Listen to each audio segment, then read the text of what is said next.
Welcome to the Shadow Hour. Some stories are told to scare children into behaving. Stay away from the woods. Don't wander off after dark. Be good, or Cropsey will come for you.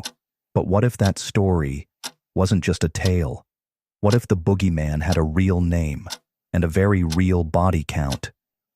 In Staten Island, New York, parents told their children about Cropsey. He was said to be a disfigured madman who lived in the woods, in the tunnels beneath the old Willowbrook State School, a real institution for disabled children that had been shut down in the 1980s after reports of extreme abuse. The legend varied by neighborhood. Sometimes Cropsey had a hook for a hand. Sometimes he was a burned-out janitor, stalking the ruins of Willowbrook with a bloody axe. Sometimes he kidnapped kids, dragging them into the tunnels, and they were never seen again. For years, people thought it was just a scary story, until children actually started going missing.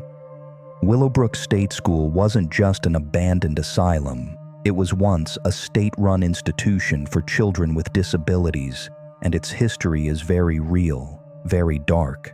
In 1972, journalist Geraldo Rivera exposed Willowbrook in a documentary that shocked the nation.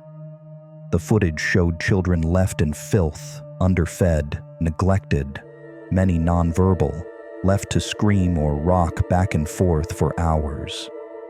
The school was eventually shut down in 1987, but the buildings remained, rotting, silent, and full of underground tunnels. After the closure, local urban explorers reported strange symbols, bones, and signs of someone still living down there. But the truth wouldn't surface until 1987, when a girl named Jennifer Schweiger, a 12-year-old with Down syndrome, disappeared. Jennifer vanished just blocks from Willowbrook. A massive search began. Her family passed out flyers. Volunteers combed the woods. Then people started talking. There had been other disappearances in the area, stretching back years. And there was one name that came up over and over again: Andre Rand, a former Willowbrook employee, a drifter, a man with a history of mental illness and a past conviction for kidnapping. He was reportedly seen pushing a shopping cart near the site of Jennifer's disappearance. Police searched the abandoned buildings, the surrounding woods, and eventually the tunnels beneath Willowbrook. After 35 days, they found her body, buried in a shallow grave just 150 yards from one of Rand's known campsites. He was arrested, but here's the part that still sends shivers down Staten Island's spine. Jennifer wasn't the only child connected to him. Rand was suspected in the disappearances of several children going back over a decade. Alice Pereira, 1972, vanished from her apartment complex at age 5. Holly Hughes, 1981, last seen walking home from a local deli. Tia Heese Jackson, 1983, gone while playing in her building's lobby. Henry Gafforio, 1984, seen with Rand the night he disappeared. And finally, Jennifer Schweiger, 1987.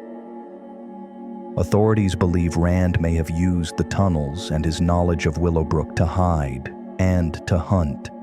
He was ultimately convicted only for Jennifer's murder and later for kidnapping Holly Hughes based on circumstantial evidence. He remains in prison to this day, but the other children were never found. In the years since, urban explorers, documentarians, and ghost hunters have visited the Willowbrook ruins. They report strange graffiti, pictograms believed to be from Rand's camps. One group found a decaying children's shoe inside a rusted crib in the tunnel system. Some claim to hear whispers. Some say they see a man with a crooked back, watching from the shadows. In 2009, the documentary Cropsey was released, blending the legend with the real case. The filmmakers, locals themselves, admitted they grew up believing Cropsey was just a story, until they realized he wasn't.